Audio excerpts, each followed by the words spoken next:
하나님 말씀 누가복음 2장입니다. 누가복음 2장 1절에서 20절까지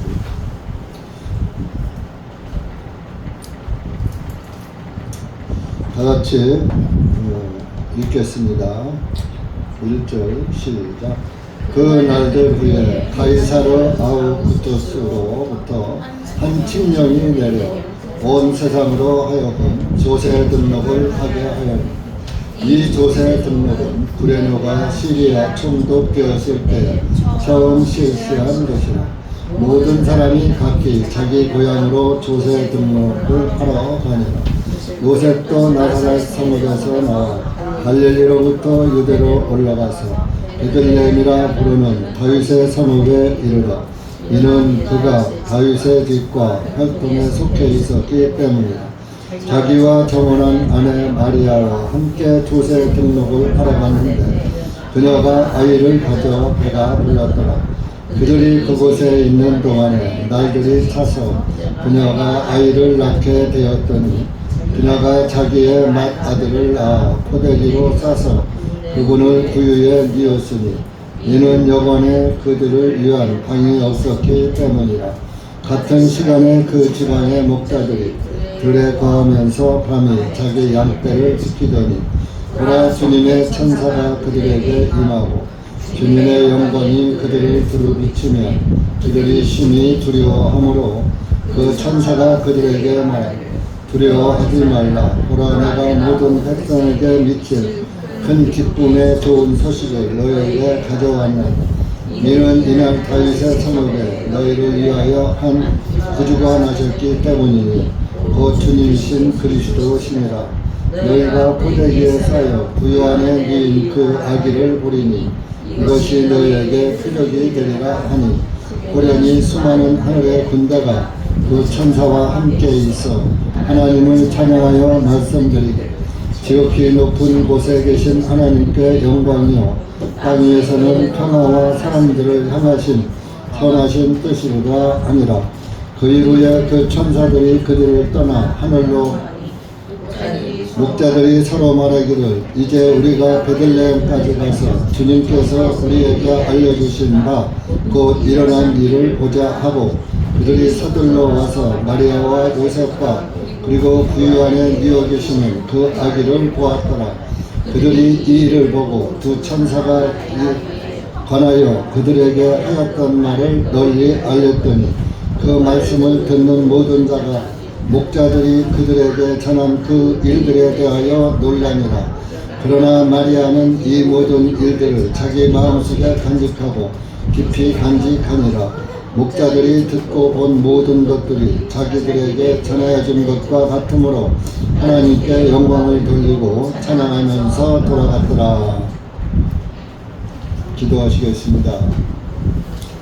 하나님 아버지, 감사합니다. 오늘도 주님의 은혜와 사랑 가운데 우리의 발걸음을 이 한 곳으로 인도해 주셔서 기록된 말씀을 통하여서 다시 한번 우리 주님을 바라볼 수 있는 은혜의 시간을 주심을 감사합니다.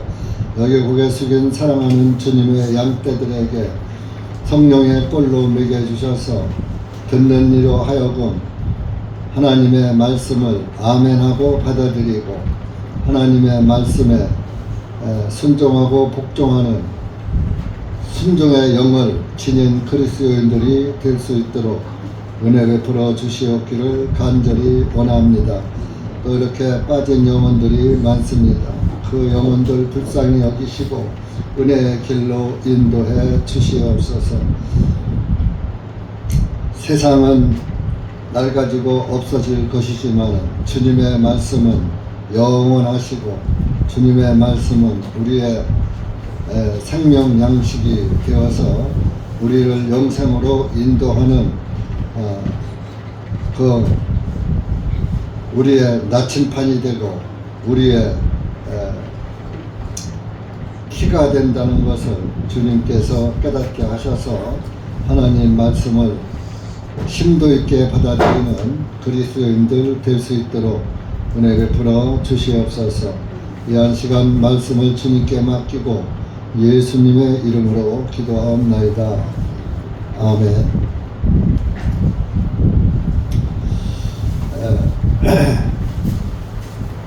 요즘 오늘과 이번 주일은 가장 사탄의 유혹과 마귀가 춤추는 그 광란의 주간이 될 것입니다. 모든 온 세계상의 기독교인들이 전부 하나님의 말씀을 중요시하지 않고 하나님 말씀을 등한히 대충 보고 하나님의 말씀을 따라가는 것이 아니라 사람을 따라가고 유전과 전통을 따라가는 그런 데 속아서 하나님의 말씀이 무엇을 우리에게 알려주는지도 고찰해보지 않고 그냥 유전과 전통을 따라가는 그런 시대가 되었습니다.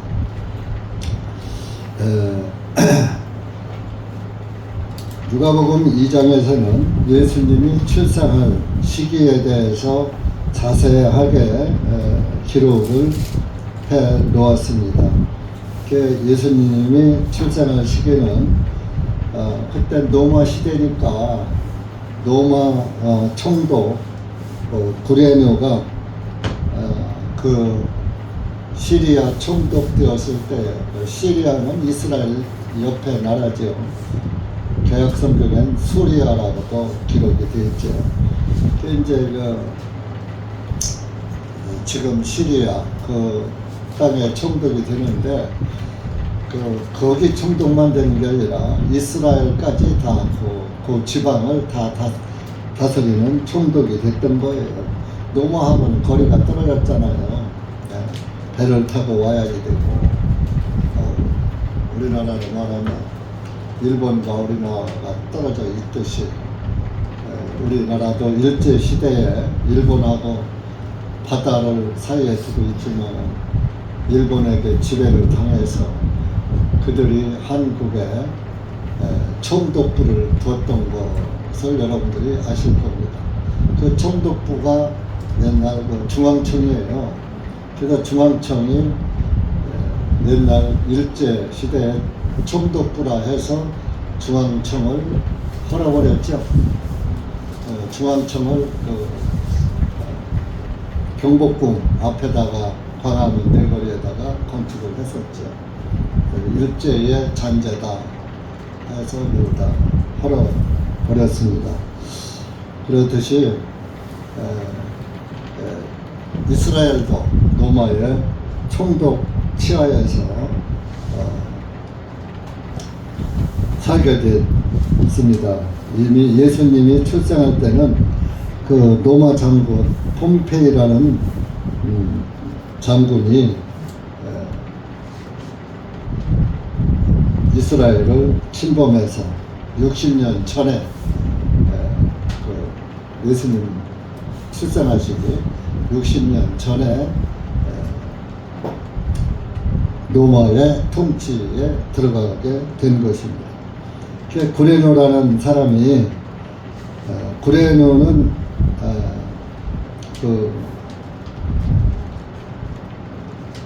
이제 그 유대 지역의 사람이었어요.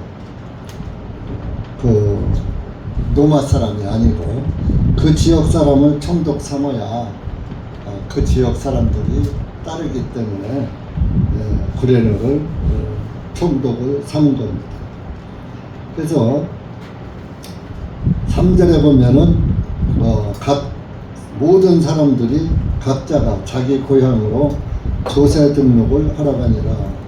로마에서 세금을 걷어가기 위해서 우리나라의 일제시대에 공출이라고 했어요. 공출. 농사지면은 다 그냥 좋은 것은 뺏어가고 찌끄럽지만 우리 조선, 그땐 조선이라고 했죠. 조선 사람들은 찌끄럽지만 먹고, 원래 나라에서 매상하는 벼 같은 거 이제 수매하잖아요. 정부에서 할 때는, 그전에는 아주 제일 좋은 걸로 갖다가 수매를 해야, 농업협동조합에 수매를 해야 좋은 값을 쳐서 받으니까 쌀을 파는 거나 똑같으지요. 그래서 좋은 것은 갖다가 수매를 하고, 그 다음 것은 집에서 양식으로 삼고 그런 적도 있습니다. 근데 지금들은 이제 배들이 부르고 그래가지고 뭐 쌀을 많이 안 먹죠. 그래서 제일 좋은 쌀은 자기들이 먹고 좀 못한 것을 갖다가 수매를 하죠. 시대가 완전히 바뀐 시대가 됐습니다. 그래서 이제 그 조세, 세금을 받으려면 인구조사를 해야 할 거 아니에요. 인구조사에서 어느 지역에 한 동네에 몇 세대가 살고 또 어떤 사람이 사는가, 그런 걸 다 호구조사를 해서 세금을 받아야 되기 때문에 그 조세 등록을 하러 고향으로 갔다. 이 요셉, 마리아의 남편 요셉은 다윗의 족보, 다윗의 자손이었던 거예요. 그래서 다윗은 원래 베들레헴 사람이었기 때문에 그 지금으로 말하면 본적지를 말하는 겁니다. 지금은 이제 그 컴퓨터가 있어서 아무 데서도 출생신고나 뭐 이런 걸 할 수가 있었지만은, 우리 그 젊은 시절만 해도 자녀를 낳으면은 서울에 살아도 고향 본적지에다가 출생신고를 해야지 돼요. 그래서 난 서울에서 딸 셋을 낳지만 출생신고를 할 때는 그 본적지에 공주에 와서 출생신고를 했습니다. 이제 그때는 뭐 인터넷이 있고 전부 손으로 쓰는 시대였었죠. 이때도 이제 그래서 그 본적지, 자기 조상의 고향인 베들레헴으로 조세 등록을 하러 간 겁니다. 그런데 참 이 성경은 지명이라든지 인명이라든지 이런 것들이 전부 의미를 가지고 있어요.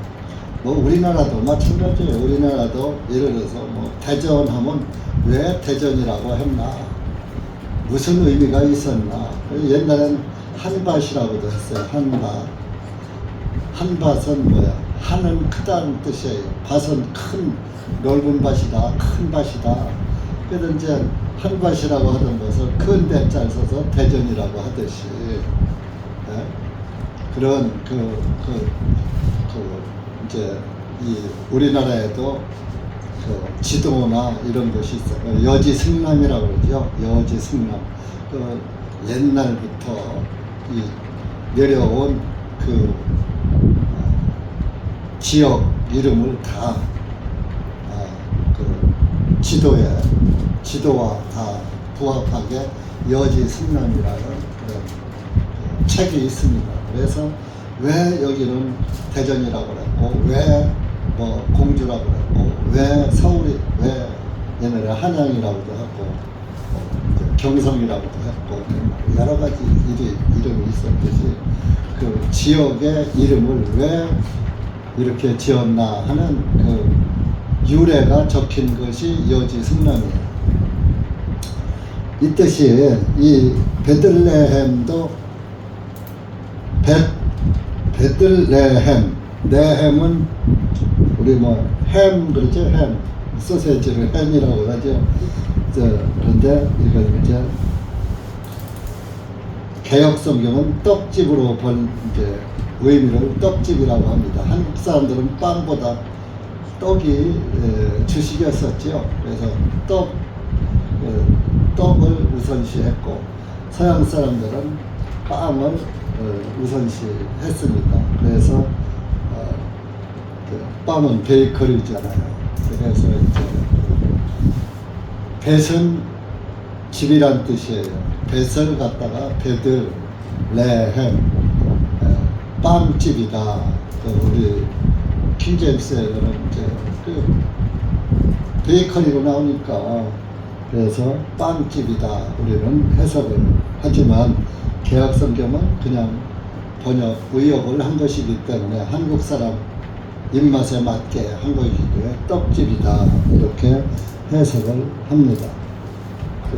그러면 예수님은 왜 베들레헴 떡집이라는 빵집이라는 그런 지역으로 출생을 하셨을까? 예수님은 요한복음에는 예수님은 우리의 생명의 빵이다, 또 생명의 떡이다 이렇게 예수님께서 자기 자신을 가리켜서 나는 하늘에서 내려온 생명의 빵이니라 이렇게 말씀하고 있기 때문에 예수님이 그 생명의 빵이시기 때문에 빵집이라는 그 빵은 사람의 생명을 유지시키는 데 필요한 것이 빵이잖아요. 그래서 우리의 생명의 빵은 예수 그리스도를 상징하기 때문에 예수님은 출생까지도 우리의 생명의 빵이라는 이름을 가진 빵집이라는 지명으로 출생을 하시게 되는 것입니다. 그런데 그래서 잉태도 요셉의 족보를 빌려서 요셉의 다윗의 후손으로 다윗의 후손으로 나올 것이다 하는 말씀도 있고요. 그래서 이제 그런 것을 다 맞춰져야지 돼요, 성경은. 그래서 다윗의 후손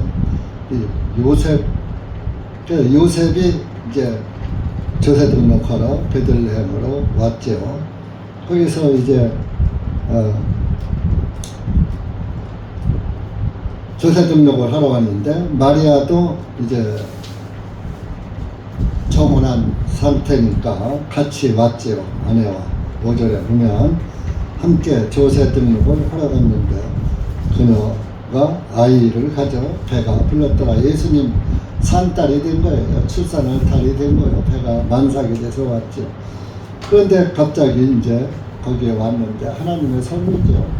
이제 출산을 하게 됐어요.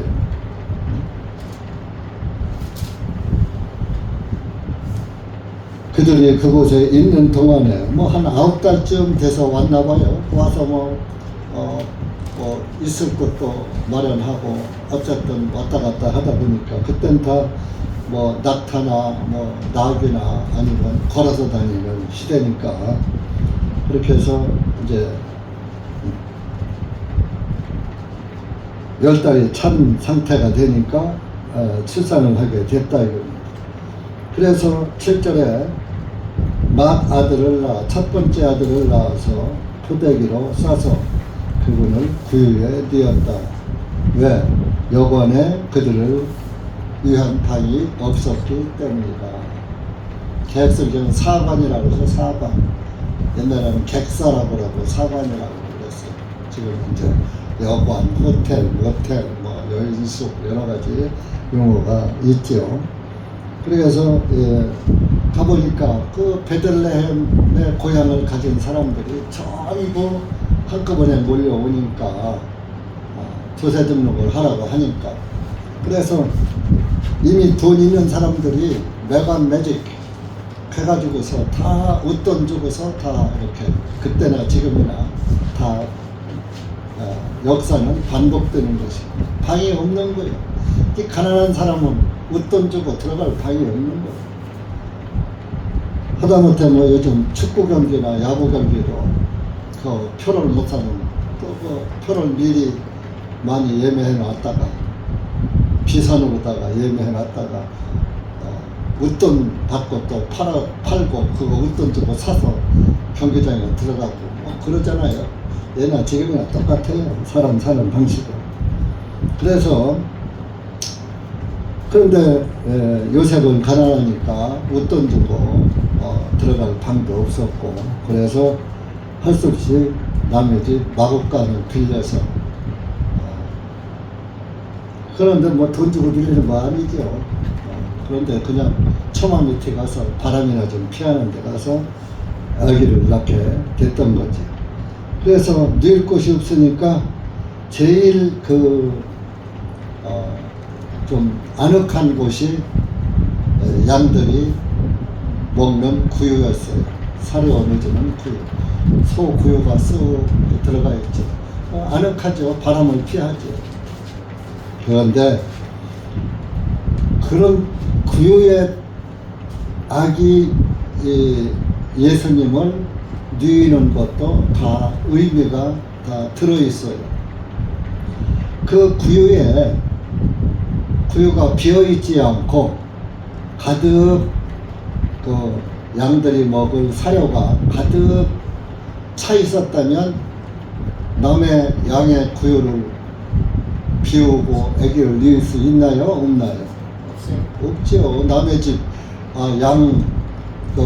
외양간 빌린 것만 해도 감사한데 황송한데 구유에 있는 양들이 먹을 걸 다 거기서 비우는 순간 퇴비로 다 나가게 되는데 그걸 할 수가 없겠죠. 당연히 구유는 빈 구유였겠죠. 빈 구유니까 예수님이 구유 안에 들어가실 수가 있었던 거예요. 여러분들의 마음이 비워져야지 돼요. 비워져야 예수님이 여러분들 마음에 들어갈 수가 있는 거예요. 여러분들이 내 생각과 내 상식, 지식, 내 의가 가득 차 있으면 예수님이라는 존재가 하나님도 인격이시거든요. 인격이 있는 분이기 때문에 내 인격 안에 예수님이 들어오실 수가 없는 거예요. 내 인격이 꽉 차 있으면 예수님의 인격이 없는 거예요. 예수님을 안 믿는 사람들은 예수님의 인격이 없어요. 예수님을 믿을 마음이 없다 이겁니다. 예수님을 인정 안 한다 이겁니다. 우리가 상대방의 인격을 존중할 때 그 사람을 존경하는 것이고, 상대방의 인격을 무시하면 내가 그 사람을 무시하는 것이고, 그렇잖아요. 그렇듯이 내 인격을, 자기를 비운 사람, 심령이 가난한 사람, 그런 사람에게 하나님의 영이 들어가는, 성령님이 들어가시는. 그래서 마태복음 5장 8절에 심령이 가난한 자는 복이 있나니, 팔복 가운데 들어간 거예요. 여러분들이 빈 심령이 돼야 예수님이 믿어지고, 예수님은 받아들여지고, 그분을 믿게 되는 거예요. 하나님으로 존경하게 되는 거예요. 그런데 내가 잘나고 하나님이 뭐 계시긴 뭐가 계셔? 죽으면 그만이지. 그러면서 왜 존디 가라고 또 얘기해요? 존디 가서 편히 쉬라. 여러분들 지난 요번 지난 주일이죠. 이제 오늘은 주의 첫날이니까 지난 주일에 카톡에 부고 한 장이 올라갔었죠. 우리 교회 단톡방에. 이제 우리 아버지가 옛날로 말하면 소실, 지금으로 말하면 첩입니다. 그래서 부인 하나를 더 두셔가지고 우리 어머니가 아들 사형제, 딸 삼형제, 7남매를 낳고 그 소실한테서 아들 3세대가 딸 하나 4남매라서 11남매가 됐어요. 제가 그 11남매 내가 장남이야. 그러니까 이제 말하면 우리로 말하면 작은 어머니라고 불러야지 어떡합니까? 아버지 소실로 사는데. 그래서 우리가 어렸을 때는 작은 엄마 이렇게 불렀습니다. 그러다 보니까 내가 맏아들이 된 거예요. 그 부고장에 내 이름이 첫 번째 있었던 거예요. 그래서 뭐 교회에다가 뭐 조문을 오라고 할 수는 하기는 그렇고, 그래서 그래도 제가 교회를 운영하는, 크든 작든 운영하는 목사라고 하면서 그래도 조화라도 하나 갖다 놔야 될 것 같아서 교회 이름으로 이렇게 조화를 하나 했고, 또 이제 지난 수요일 날 나오신 자매님들하고 상의를 해서 교회 이름으로 또 하나도 안 할 수가 없잖아요. 사람의 체면이라는 것도 있고, 아이고 어떻게 형은, 큰형은 목사님하고 그 교회에서는 목사님 어머니가 돌아갔는데도 아무것도 없어. 또 난 그쪽 애들은 그런 얘기를 그런 생각을 할 거 아니에요. 그래서 그런 오해를 우리 교회가 받으면 단체로 욕을 먹는 것도 되고, 그래서 교회 이름으로 조화가 5만 원인데, 또 그 시골이다 보니까, 공주 저 시골이다 보니까 배달료가 1,000원이 더 붙는데, 그래서 6만 원. 네, 요즘은 그래도 조화가 싸요. 꽃 배달 서비스가 있어가지고 6만 원짜리를 하고, 교회 이름으로 돈 10만 원 그냥 이름만 지어서 그냥 이렇게 했습니다. 그래서 이 맏아들은 굉장히 그 책임이 중요하고, 맏아들은 기력의 시작이라고 해서 아버지의 기력을, 정기를 제일 처음으로 받았기 때문에 기력의 시작이다. 그래서 맏아들에게 성경에서도 예수님은 맏아들이라는 것을 강조했고, 이 세상에서도 맏아들을 장손이라고 그러고, 맏아들에게 유산도 다 물려주고 이렇게 한 것이 있었죠.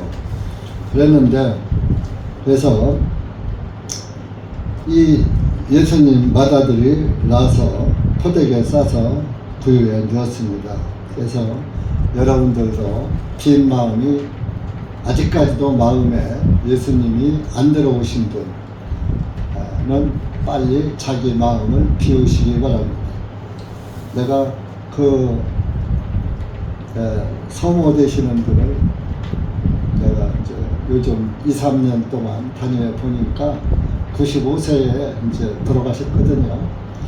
그런데 제가 볼 땐 장수에서 복 받는 게 아니라, 이 양반 저주받고 있구나, 그런 생각이 들더라고요. 왜? 남의 집에 첩으로 들어와서 큰 마누라 속을 속담에 부처도 씨앗 앞에서는 돌아앉는다, 그런 속담에 있는데, 얼마나 우리 어머니 속이 무들어져 컸어요. 그것도 또 한 집에 살았어요. 한동안 얼마나 참 그랬겠어요. 요즘에 이제 따로 살았지만. 그래서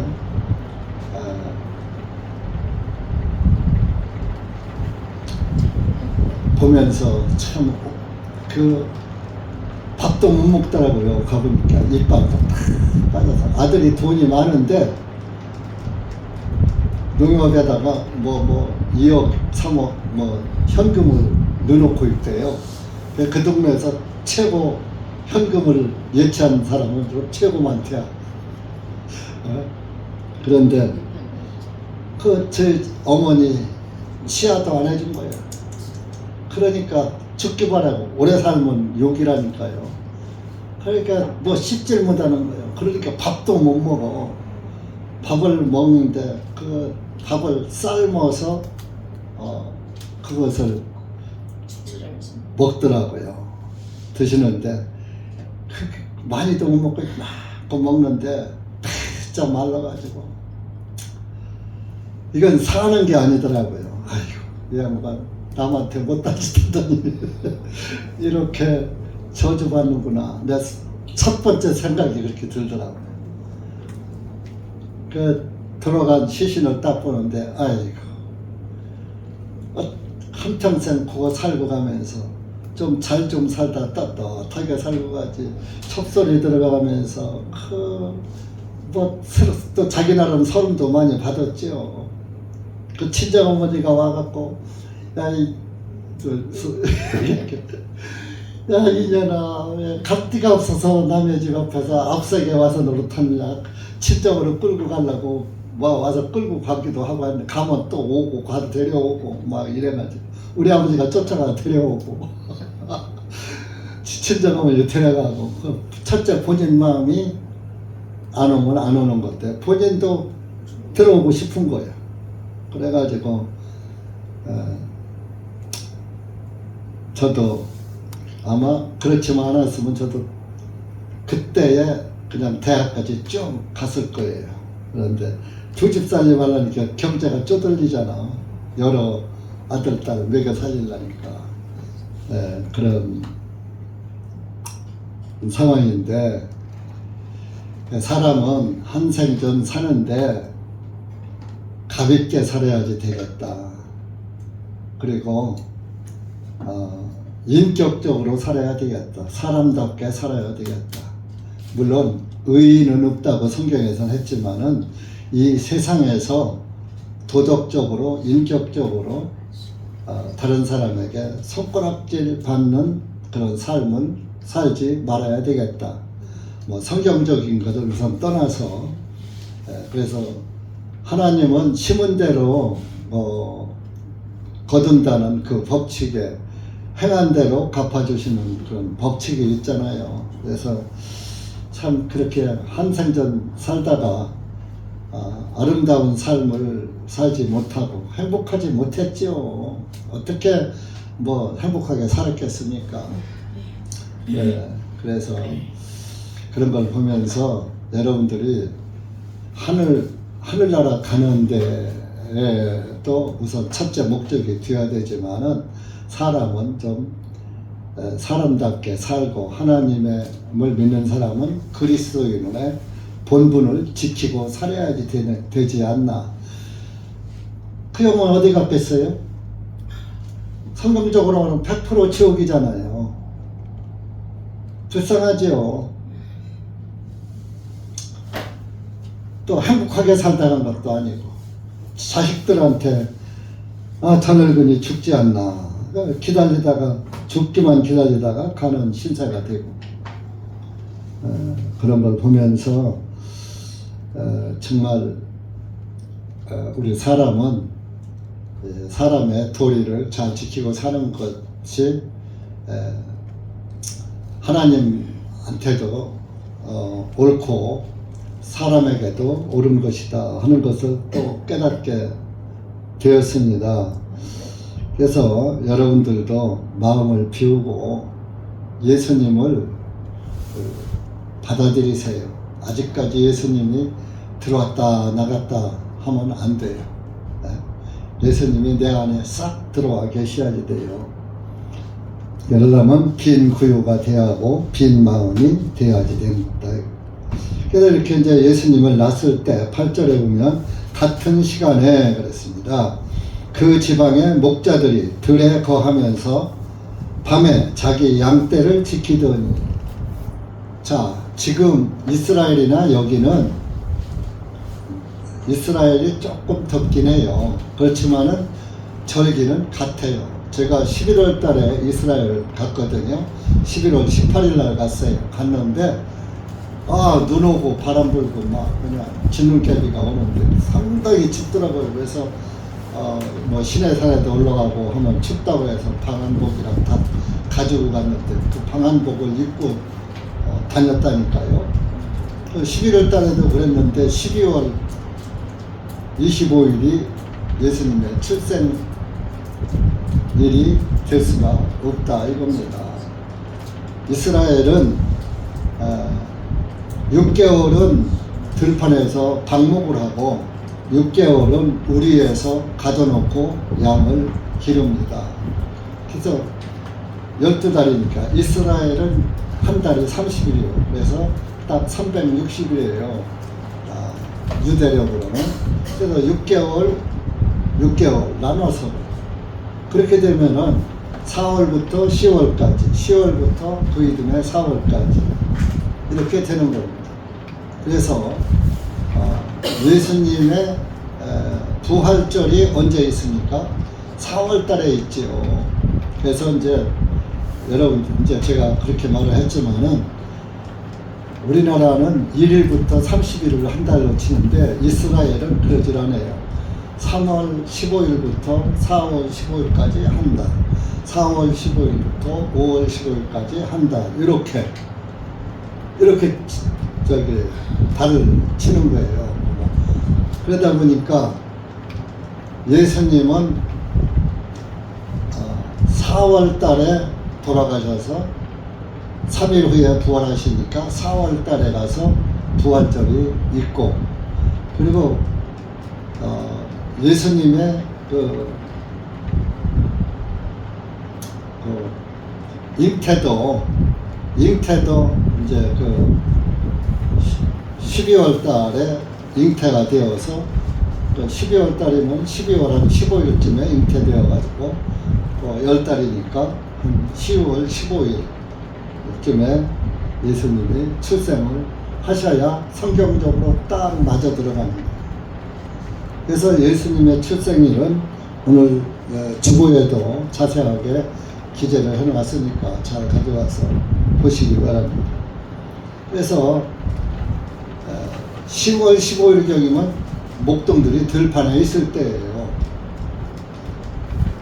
3월 하순부터 3월 15일부터 4월 15일까지는 들판에 있을 때입니다. 그러니까 성경에 예수님의 출생 날짜는 없으니까 양들이 들판에 있을 때니까 10월 하순 가면은 우리의 들어가는 시기란 말이에요. 들판에 있을 때가 아니란 말이에요. 그래서 10월 15일이 예수님의 성경적으로 따져보면 10월 15일이 탄생이 될 수가 있는 것입니다. 절기적으로 이스라엘의 절기나 모든 것으로 맞춰보면 그렇습니다. 짧은 시간에 더 깊이 말씀드리기 어렵고 주보로 참조하시기 바랍니다. 그래서 이제 양떼를 지키고 있는 목동들에게 천사가 나타났어요. 하늘에서. 9절 보면 주님의 천사가 그들에게 임하고 주님의 영광이 그들을 두루 비추매 그들이 심히 두려워하므로 목동들이 두려워. 하늘이 그냥 빛이 환하게 천사들이 내려오고 빛이 그냥 밤중에 그냥 환하게 비치니까 벌벌 떨죠. 무섭죠. 네? 천사가 그들에게 말하기를 두려워하지 말라. 보라, 내가 모든 백성에게 미칠 큰 기쁨의 좋은 소식을 너희에게 가져왔다. 좋은 소식을 알려주러 왔다. 두려워하지 말아라.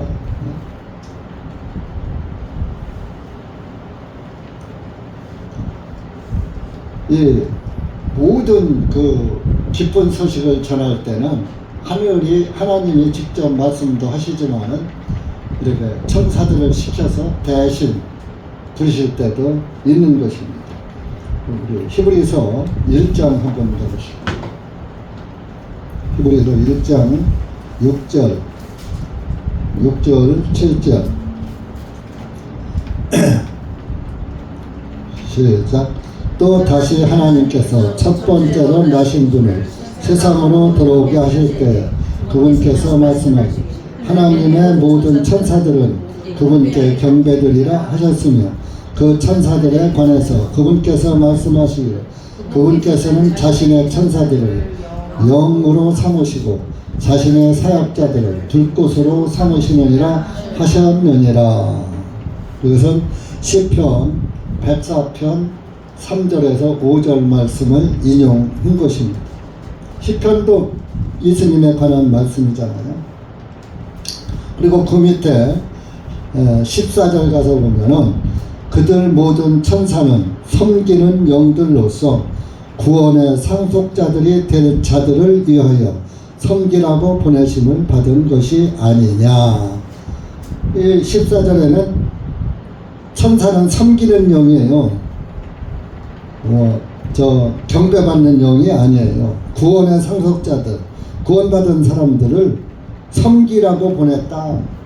여러분들 구원을 받으면 천사가 나를 섬기는 거예요.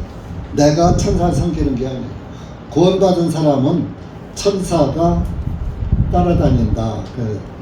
그것도 둘이 따라다닌다. 그래. 성경에 둘이 따라다닌다. 뭐 그건 없어요. 없지만은 아브라함에게 나타났던 천사들, 노색에 또 나타나는 천사들 다 두 천사, 세 천사예요. 둘, 셋이 노색에 나타난 두 천사가 나타났어요. 아브라함에게는 세 천사가 나타났어요. 최소한 둘이 나를 섬기고 있다는 것을 여러분들이 구원받은 그리스도인은 믿으시기 바랍니다. 근데 믿어지지 않죠? 눈에 안 보이니까. 이렇게 천사는 좋은 일을 알려주기도 하고 섬기기도 하는 것입니다. 좋은 소식을 들어요. 그래서 좋은 소식이 뭐냐? 누가복음 2장 11절입니다. 이는 이날 다윗의 성읍에 다윗의 동네에 너희를 위한 구주가 나셨기 때문에 구원주가 났단 말이에요. 구원주. 곧 주님이신 그리스도시니라. 예수님이라. 너희가 포대기에 쌓여 구유 안에 넣은 그 아기를 보리니 이것이 너희에게 표적이 되리라 하니, 너희들이 가봐. 내 말을 듣고 한번 가서 확인해 봐라. 구유 안에 아기가 누워 있을 것이다. 그분이 예수님이고 너희의 구주다. 그러니까 그 말이 끝나자마자 13절에 호련히 갑자기 수많은 하늘의 군대가, 천군이죠. 그 천사들과 함께 있어 하나님을 찬양하며 하여 말씀드리기를, 지극히 높으신 곳에 계신 하나님께 영광이요, 땅 위에서는 평화와 사람들을 향하신 선하신 뜻이로다 하니라.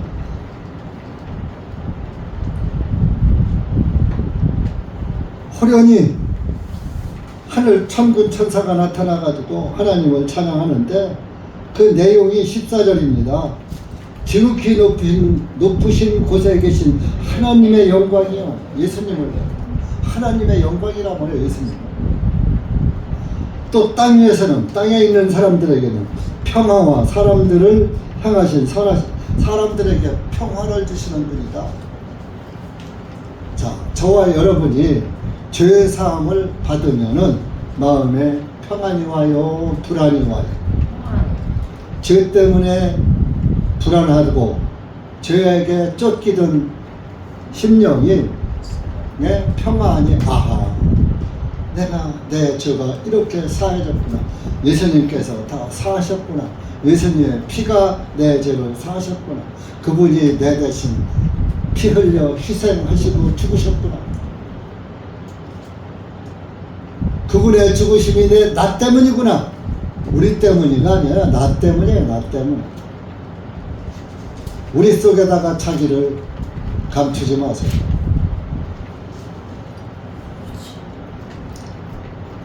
내 안에 평화가, 구원받은 사람은 마음이 평안한 거예요. 그 평안함은 어때? 평안함은 기뻐요, 슬퍼요? 기쁘죠?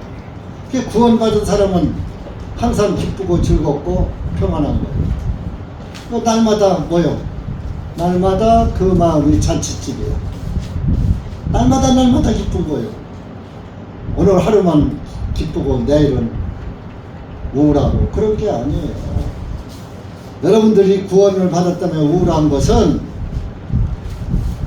육신에게 져서 살면 그래. 육신 생각으로 살면 평안이 깨져버려요. 그래서 우울해지고 그러는 거예요.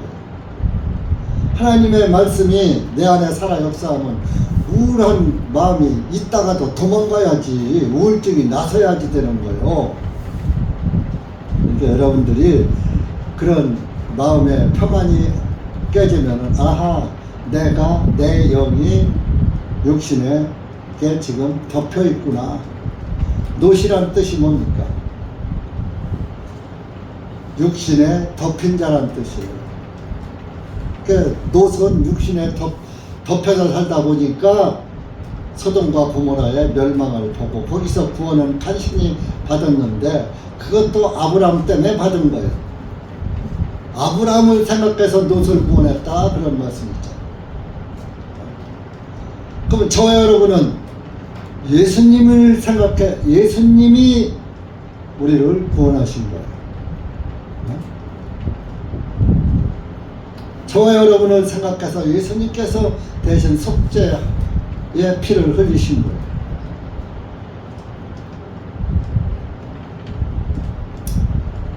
네, 여러분들이 이렇게 항상 하나님께 영광을 돌리고 또 예수 그리스도 안에 평화를 누리는 그리스도인들이 되시면은 복 받은 것. 아 정말 여러분들 말이요, 구원받지 않은 부모들한테 돌아가시면 목사한테 와서 기도해달라고 하지만 구원받지 못한 그 부모나 형제니까 그거 지옥 갔다고 할 수도 없고 초상집이라서 예수님 하면서 이 영은 지옥 갔습니다 하면 돼요 안 돼요? 그러면 천국 갔다고 하면 돼요 안 돼요? 안 되잖아요. 요번에 참 내가 아주 곤욕을 치렀어요. 이놈들이 그쪽 집 동생들을 내가 교회는 예수님 믿으라 그러면 살래살래 흔들면서 지 엄마 죽으니까 형님이 목사님이니까 기도 좀 해달라는 거예요. 지도 제사지날 거 잘 꾸벅꾸벅 해놓고서 그래도 형님 기도 한번 해주세요. 않는다고 할 수도 없잖아요. 그렇다고 천국 갔으니까 하나님 나라로 인도해 주셔서 감사합니다 할 수도 없고, 지옥 갔으니 어떻게 해달라고 할 수도 없고, 참. 우리 자매님들 말이요, 유언해 놓으셔요. 구원 받으셨으면 유언하고 안 받으셨으면 유언 안 했어도 괜찮아. 나 죽거든 너희 교회 목사 부르지 말고 한 목사가 그때까지 살아있으면 대전중앙 침례교회 한 목사님이 내 장례를 인도하도록 하라 유언을 해놓으세요. 죽은 다음에 한 목사가 가서 뒷자리 가서 있고 그 종교 목사가 와서 집전을 하면은 그거 참 모르는 체 할 수도 없고 거기 가서 아멘 하고 이시하여 안 되지요.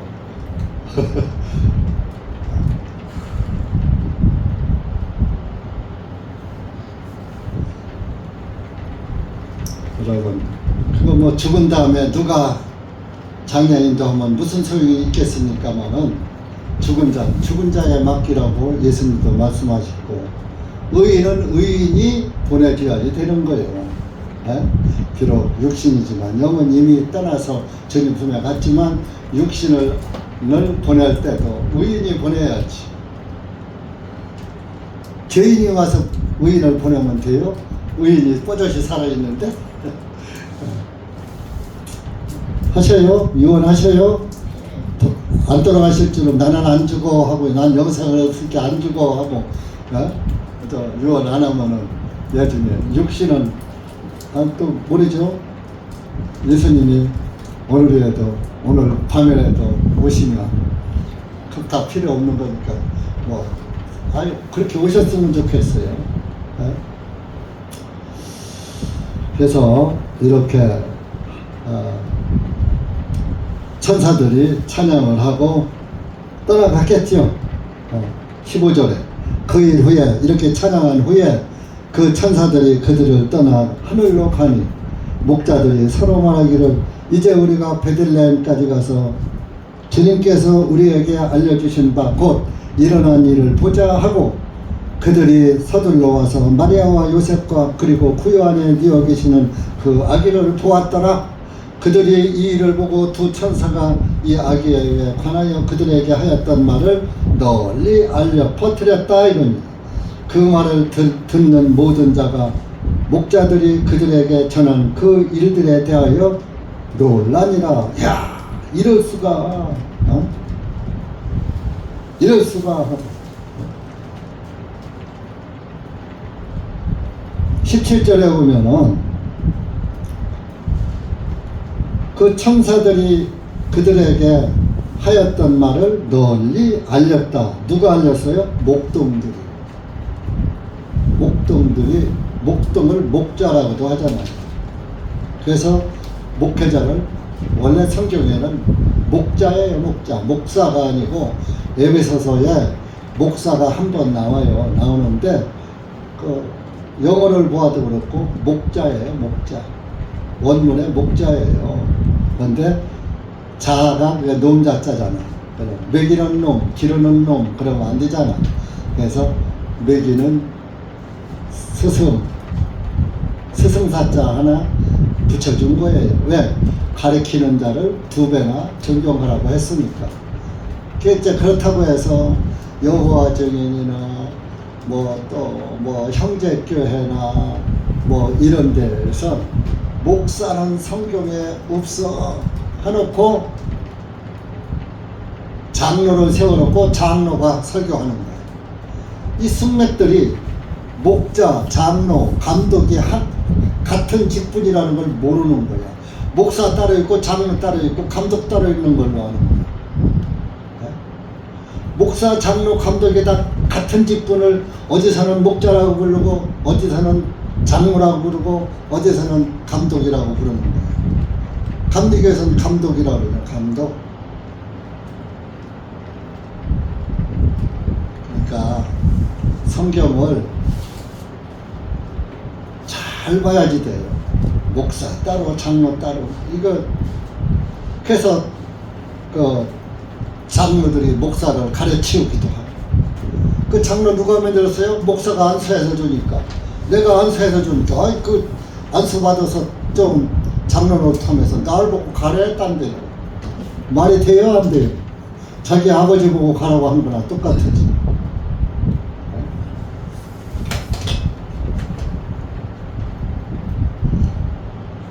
전도한 사람이 영적 아버지요. 사도 바울이 뭐라 그랬어요? 디모데 보고 아들 디모데야.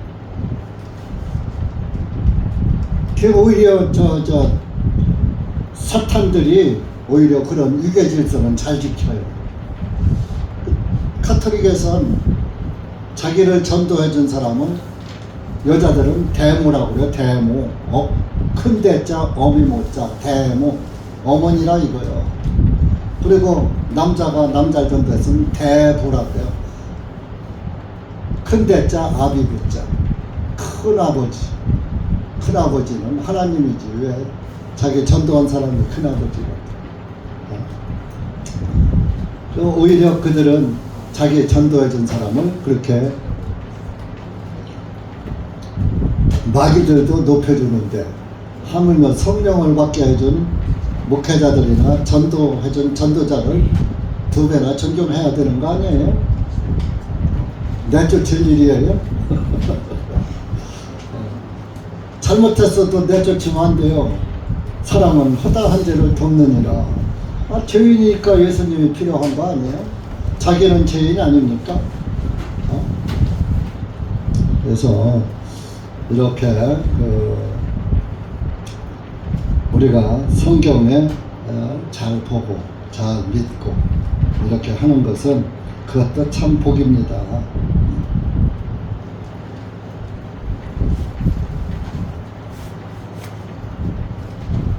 그 목동들이 20절에 목자들이 듣고 본 모든 것을 다 보니까 천사들이 말한 거하고 다 들어맞아.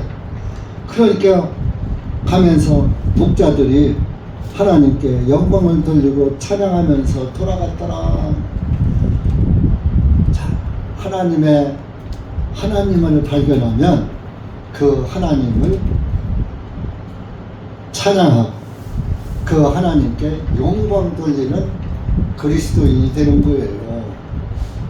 이 목자들이 목동 아닙니까? 목동들이 예수님을 와서 확인을 하고 봤거든. 그러니까 영광을 안 돌릴 수가 없는 거예요.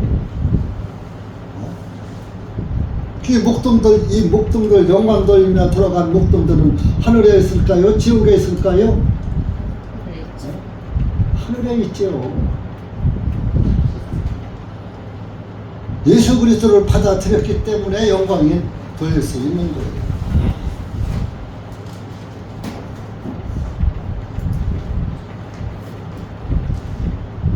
그 18절에도 그 일들에 대해서 목자들이 놀라니라. 구원의 복음은 놀라운 일이에요. 놀라운 일. 놀랄 일이 아니에요. 진짜. 어떻게 하나님이 나 때문에 와서 죽으십니까? 나같이 벌레요 구더기 같은 나를 위해서 그 존귀하신 분이 하늘에서 이 땅까지 내려오셔서 죽어주신다는 얘기 맞습니다. 이게 기적이 아닙니까? 예수님을 믿으면 구원을 받으면 진짜 예수님의 뭘 통해서 구원받은 것이 기적이라고 해요. 이 기적이 아니면은 구원을 못 받는 거예요. 그게 기적이지. 예수의 이름으로 귀신아 나가라 해갖고서 병이라고 치는 게 기적이고, 요즘은 구원이 기적이 아니야. 구원은 이단이야. 귀신 쫓기고 병 고쳐야 기적. 그냥 야, 저 목사가 진짜 훌륭한 거라고. 복음의 말씀을 전해줘서 그 복음의 말씀을 듣고 구원받는 사람이 생겨나는 것이 기적이에요. 병 고친 사람들 다 죽잖아요. 뭐 영원히 살아요? 귀신 쫓은 사람들 다 죽었잖아요. 육신의 병은 지금은 기도로 꼭 고칠 필요가 없어요. 하나님이 그저 의학으로 고치게 의학을 발달시켜 주신 거예요. 그러니까 저도 여러분들도 의학이 발달되지 않으면 여기 나가서 몇 사람은 안 보일 거예요. 저도 없어요. 벌써 왔죠. 사실 가면은 편안하지요. 근심 걱정 없지요.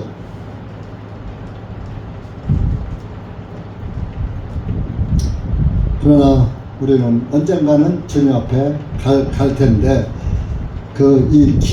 구원의 기적을 받고서도 육신이라는 놈은 자꾸 죽음을 피하려고 해요. 그래서 몸에 좋다는 건 다 챙겨 먹으려고 해요.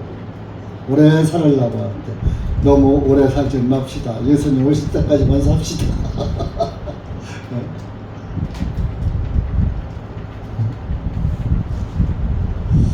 그래서 이렇게 예수님을 믿고 구원받은 사람은 항상 하나님을 찬양하고 하나님께 영광 돌리는 삶을 산다는 것을 우리가 잊지 말아야지 됩니다. 그래서 이 누가복음 2장 말씀이 많이 길어요. 그런데 오늘은 여기 이제 예수님의 출생에 대해서만 한번 우리가 참고해 보고, 나머지 이제 또 21절부터의 말씀도 다 중요하지요. 중요한데 뭐 이 짧은 시간에 다 전할 수가 없으니까 오늘은 이제 예수님의 출생에 대해서만 우리가 한번 잘 참고해 보고, 우리가 세상과 하나가 되어서 들어가지 말고, 어린 자녀들을 두신 이제 부모, 아빠, 엄마들은 그 산타 선물 그런 걸로 어린 영혼들을 농락하지 마세요. 아무리 추억을 만들어 주는 것도 좋지만, 여러분, 추억이 3살 버릇 여전까지 간다고. 어릴 때 추억은 늙어서도 없어지지 않는 거예요. 어렸을 때 사탄의 누룩을 추억으로 만들어 주면은 이 다음에 성장해서도 그 추억이 남는 거예요. 아이고, 뭐 철물었을 때, 부모가 철물었을 때부터 가르쳐야지 되는 거예요. 언제부터 가르쳐요? 태에서 잉태되면서부터 태교에서부터 가르치는 거예요. 성경에서도 지난 주일에도 누가복음 1장에서 말씀을 드렸죠. 침례 요한이 6개월 됐을 때 마리아가 잉태됐다는 그 소식을 듣고 침례 요한이 뱃속에서 뛰어놀았더라, 그 말씀을 지난 주일에 했잖아요. 그러니까 예수님이 필요한 사람들은 뱃속에서부터 예수님 소식을 들으면 기뻐 뛰는 거예요. 뱃속에 태아도 뛰어서 논다면은 태아도 듣는다는 얘기거든요. 그래서 유교에서도 그런 게 있어요. 사서삼경 중에 하나, 논어에 보면 임신을 하면 할불정이었던 주식하며 배인 것이 반듯하지 않으면 먹지 아니하며 자리가 반듯하지 않으면 앉지 아니하며 설 때도 이렇게 다리를 이렇게 한쪽으로 치우쳐서 이렇게 서지 않고 반드시 서야지 되고, 몸가짐을 단정히 하고 마음도 단정히 하라, 나쁜 마음 먹지 말고 좋은 책을 읽어라, 이렇게 태교를 하라고 가르쳤어요. 나쁜 말 하지도 말고 나쁜 말 듣지도 말고 태교에서부터. 그러면은 네가 자녀를 낳을 때 아주 훌륭한 아들을 낳을 것이다. 나봐야 죄인 낳지 뭐.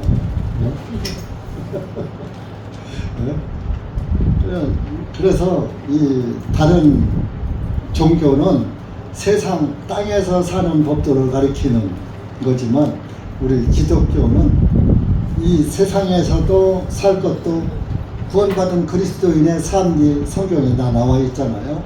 삶이 나와 있고, 또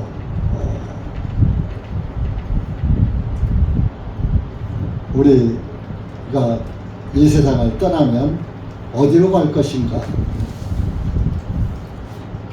하늘이냐 지옥이냐, 하늘왕국이냐 지옥이냐, 그거를 영혼 구원을 말하고 있잖아요. 그러니까 기독교 같이 좋은 교리를 가진 신앙이 없어요. 불교 죽은 다음에 관에다가 극락왕생이라고 써붙여봤자 지옥 가는 것이고, 구원이라는 이름은 예수님밖에 가진 사람이 없어요. 석가 모니는 모니 큰 종이란 얘기예요. 모니 클 모자에다가 중리자예요. 큰 중이라 이래요. 중일 뿐이에요. 석가모니도 예수님을 기다렸다는 말이 있잖아요. 야소하설에 야소는 언제 올고 오도 무유 지등이하라, 나의 도는 기름이 없는 등이니라. 여러분, 마태복음 25장에 등은 준비됐는데 기름 없는 다섯 처녀는 혼인잔치에 들어갔나요? 못 들어갔나요?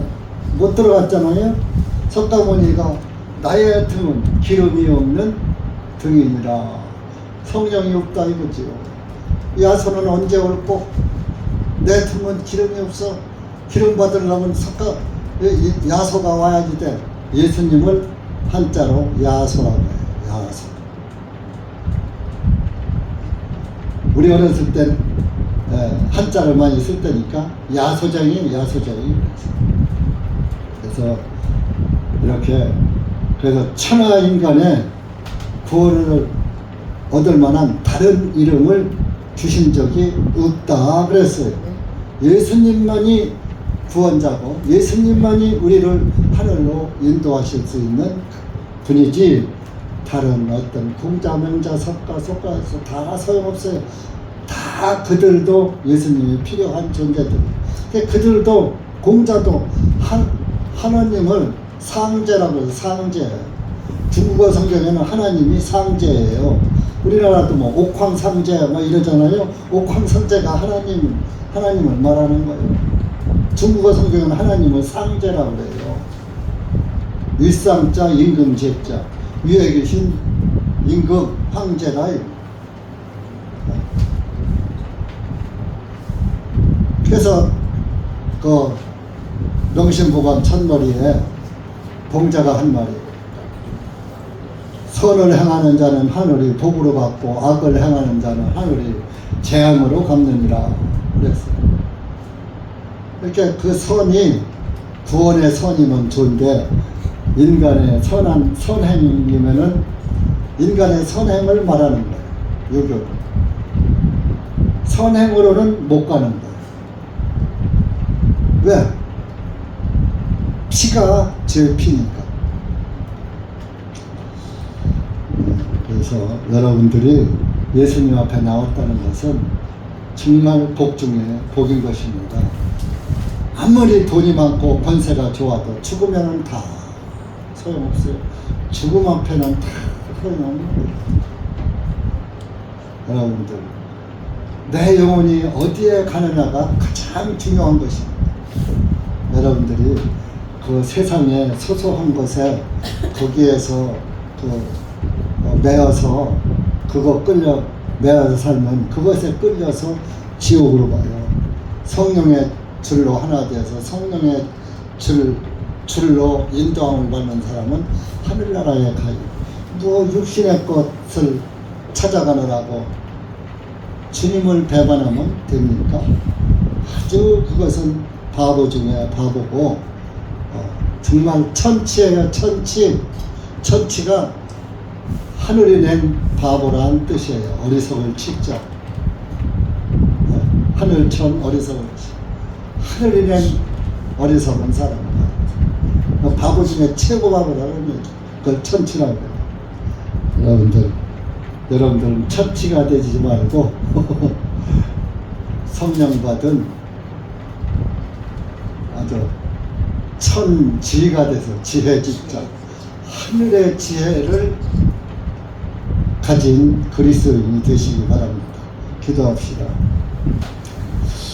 하나님 아버지, 감사합니다. 오늘 우리가 누가복음 2장 말씀을 통해서 예수님의 탄생에 대해서 12월 25일이 예수님의 탄생인가 아닌가를 사람의 말로 논쟁할 것이 아니라 기록된 말씀을 통하여서 기록된 말씀을 상고하여 보고, 베레아 교회 사람들처럼 바울 사도가 하나님의 말씀을 전할 때에 간절한 마음으로 듣고 그것이 그러한가 하여 날마다 성경을 상고함으로 믿는 자들이 많았다. 헬라의 기부인과 남자들이 많이 믿었다고 했습니다. 하나님 아버지, 여기 고개 숙인 주님의 사랑하는 자녀들 한 영혼 한 영혼 기억하셔서 하나님의 말씀을 지혜롭게 잘 분별하고 잘 믿어서 하늘나라에서 영생을 누리고 하나님께 영광을 돌리며 하나님을 찬양하는 그런 기쁨의 삶을 살 수 있도록 은혜 베풀어 주시옵기를 간절히 원하옵고, 마귀 춤출 때 같이 춤추지 말게 하시고 마귀 축제에 가담하지 말게 하시고 하나님 영광에만 동참하는 그리스도인들이 될 수 있도록 은혜 베풀어 주시옵소서. 예수님의 이름으로 감사하며 기도하옵나이다. 아멘.